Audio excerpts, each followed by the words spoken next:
Pernahkah kita berpikir mengapa negara Finlandia sering dianggap sebagai salah satu pendidikan terbaik nomor satu di dunia? Menarik. Apakah karena teknologinya, kurikulumnya, atau cara berpikir para gurunya? Kenalkan, saya Zara. Pada video kali ini saya akan membahas mengenai bab 5 dari buku yang berjudul Tics Like Finland, yaitu mengenai pola pikir.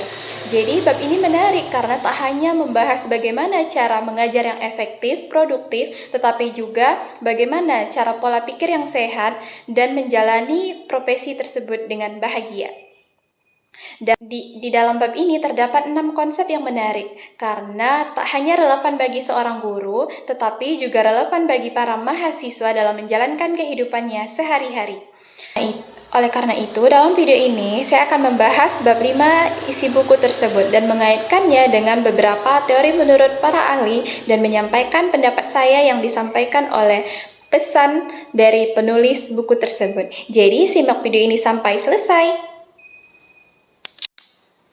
Jadi, hal yang pertama dalam buku tersebut yaitu flow. Jadi, menurut saya, flow tersebut memahami kondisi ketika seseorang benar-benar menikmati apa yang sedang ia kerjakan. Serta, seseorang dalam kondisi flow ini ialah akan membuat pekerjaan lebih terasa ringan. Karena sesuai dengan teori Mihaly. Konsep ini sesuai dengan teori Mihaly, yang menjelaskan bahwa seseorang akan mencapai performa terbaiknya ketika fokus dan menikmati apa yang ia lakukan.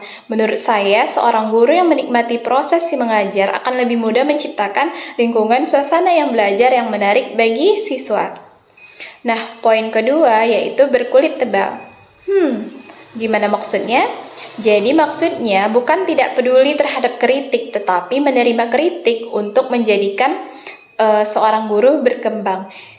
Dalam dunia pendidikan tidak selalu berhasil dalam proses pembelajaran. Saya mengaitkan dengan teori Growth Mindset dari Carol Dweck yang menjelaskan bahwa kemampuan seorang terus berkembang melalui usaha pembelajaran dan kegagalan.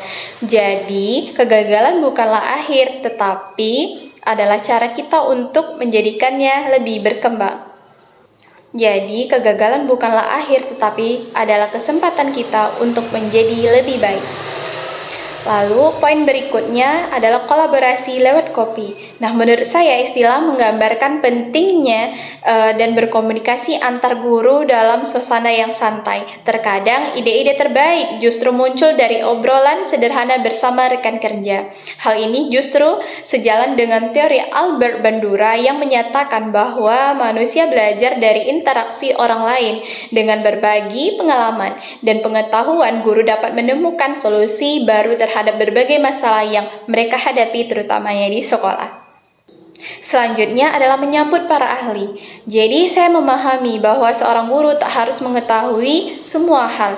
Justru guru perlu terbuka untuk belajar dari orang lain yang memiliki keahlian tertentu.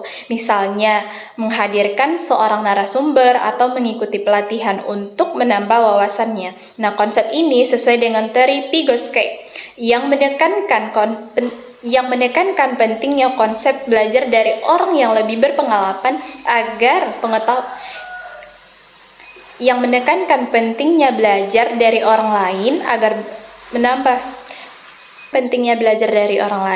menambah wawasan dan keterampilan berkembang lebih optimal. Nah, poin yang menurut saya yang sangat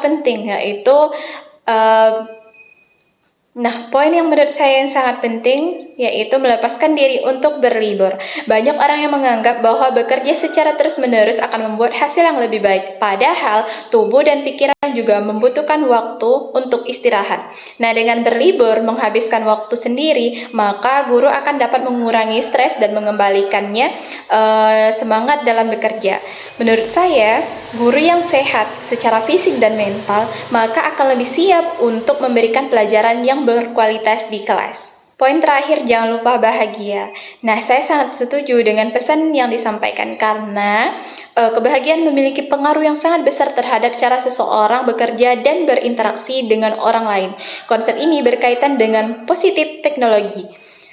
Nah, konsep ini berkaitan dengan positif psikologi dari Martin Seligman yang menjelaskan bahwa emosi positif dapat meningkatkan produktivitas serta kualitas hidup. Guru yang bahagia lebih sabar dan lebih kreatif, mampu menciptakan lingkungan belajar yang nyaman bagi para siswanya. Nah, setelah membaca bab 5 ini, saya menyimpulkan bahwa menjadi guru yang baik tidak hanya membutuhkan pengetahuan dan kemampuan mengajar, tetapi pola pikir yang sehat dan positif. Keenam poin yang dibahas dalam bab ini mengajarkan bahwa guru perlu menikmati pekerjaannya. Bahwa guru perlu menikmati pekerjaannya dan terbuka terhadap kritik maupun bekerja sama. Terus belajar dari orang lain, menjaga keseimbangan hidup dan tetap bahagia dalam menjalankan profesinya. Sekian review dari saya dan menonton. Terima kasih yang sudah menyimak dan menonton. Semoga bermanfaat. Bye-bye.